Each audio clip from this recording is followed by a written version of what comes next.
Hey everybody. Hey, thank you for coming out and spending the day with us here. It really means a lot. We hope you guys had a great time, and we're gonna end the night out here with Papa Joe telling another story. With we got Chris Palermo, Travis Landry, and myself from BeefStu. We're gonna accompany him with some cool, maybe terrifying sounds. So without further ado, here's Papa Joe.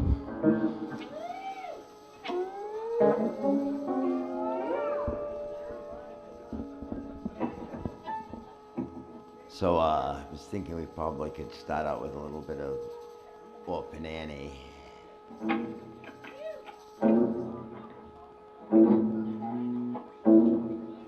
Little Orphan Annie came to our house to stay, to wash the cups and saucers up and brush the crumbs away, to shoo the chickens off the porch, dust the hearth and sweep, light the fire and bake the bread and earn her board and keep. And all us other children, when the supper things is done, we'd sit around the kitchen fire and have the mostest fun, listening to the witch tales that Annie tells about,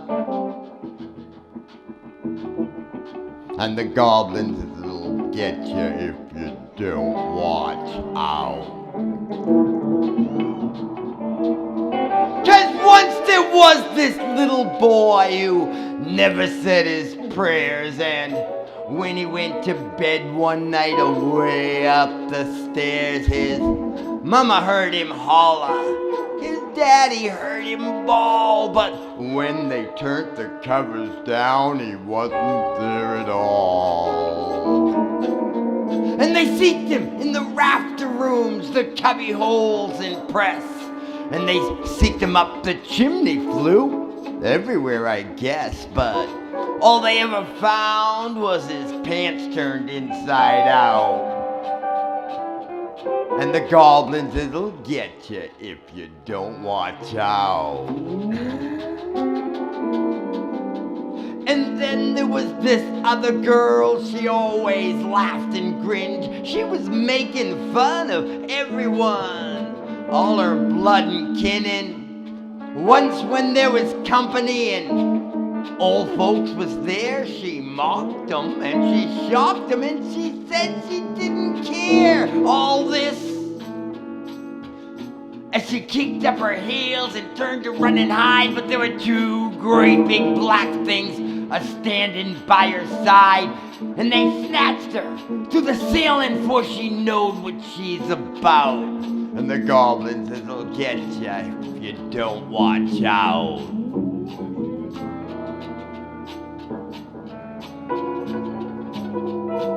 And little Orphan Annie said, when the blaze is blue and the lamp wick flickers and the wind goes whir,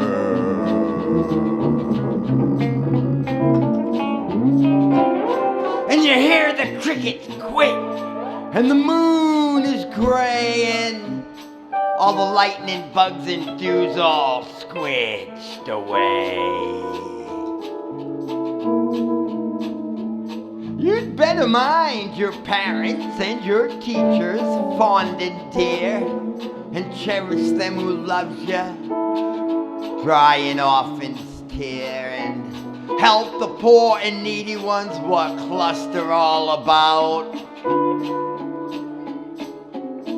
Or the goblins that'll get you if you don't watch out. Little Orphan Annie. You want to do the smoke off?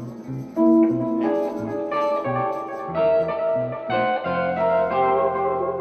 And perhaps a little Shel Silverstein. The smoke off.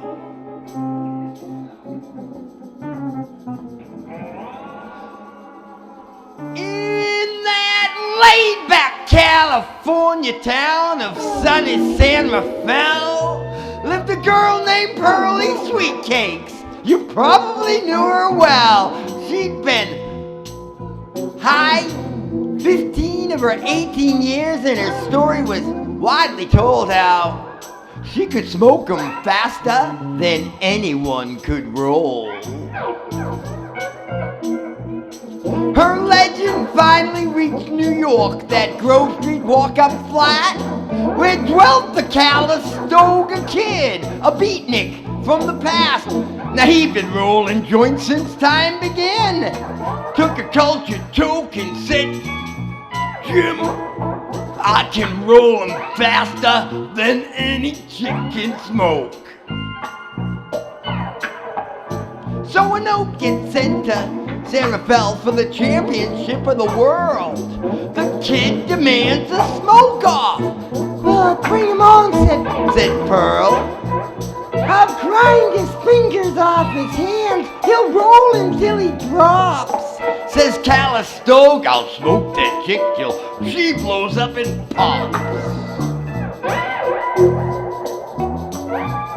So they rent out Yankee Stadium, and the word is quickly spread.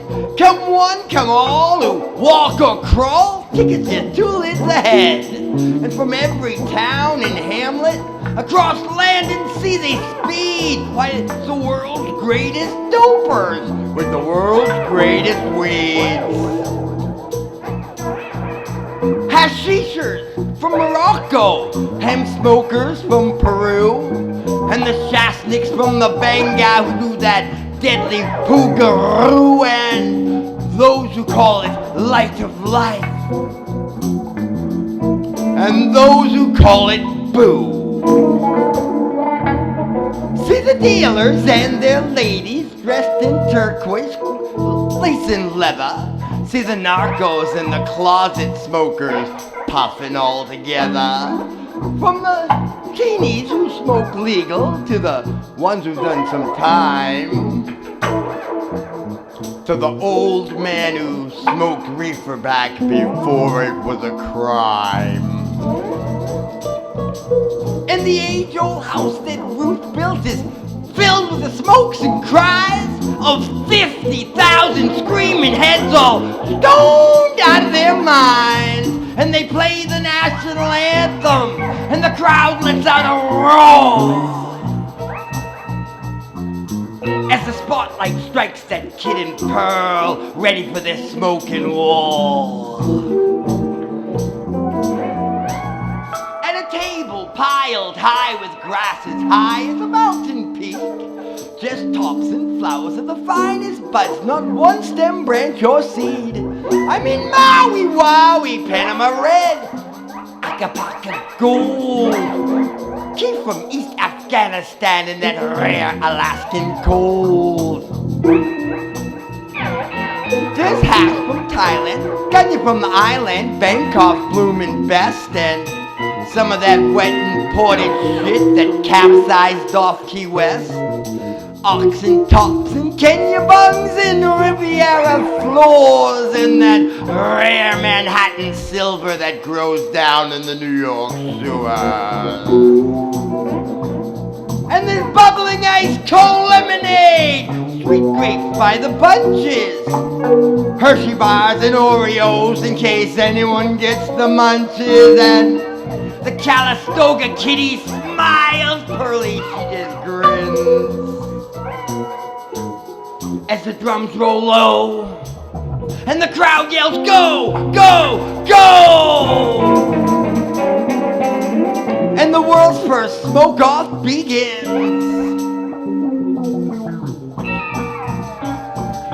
Well, the kid, he snaps his fingers once and zaps that first joint's roll.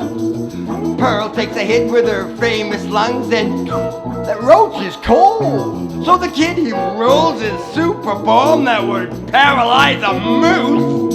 And Pearl just takes one mighty hit and that bomb's diffused.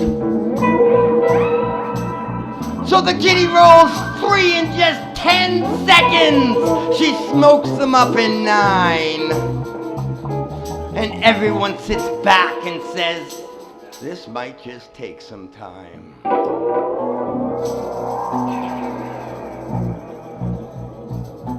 See the whirl of rolling fingers, see the red coals burning bright. As the night turns into morning and the morning fades to night, the autumn turns to summer and the whole damn year is gone. While the two still sit on that roach-filled stage, rolling and smoking on. With trembling hands he rolls his joint with fingers cold and stiff. She coughs and stares with bloodshot gaze and puffs through blistered lips.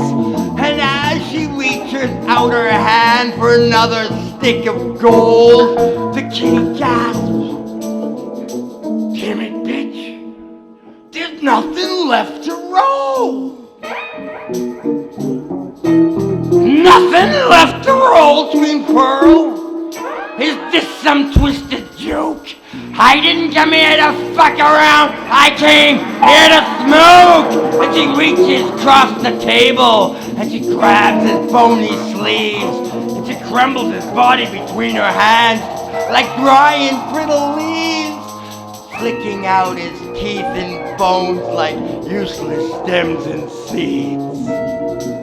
Then she rolls him in a zigzag and lights him like a roach. And the fastest man with the fastest hands goes up in a puff of smoke.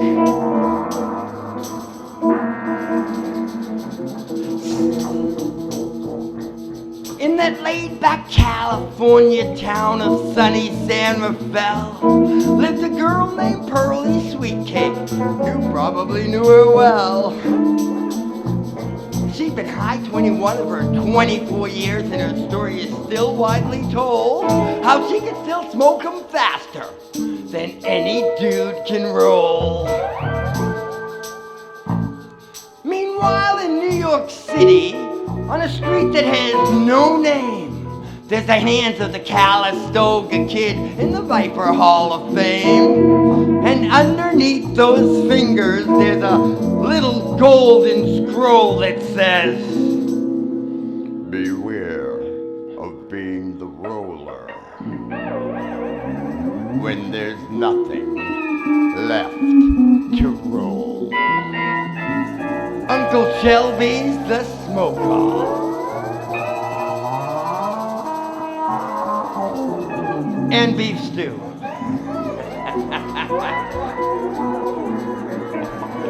Sleep well, guys.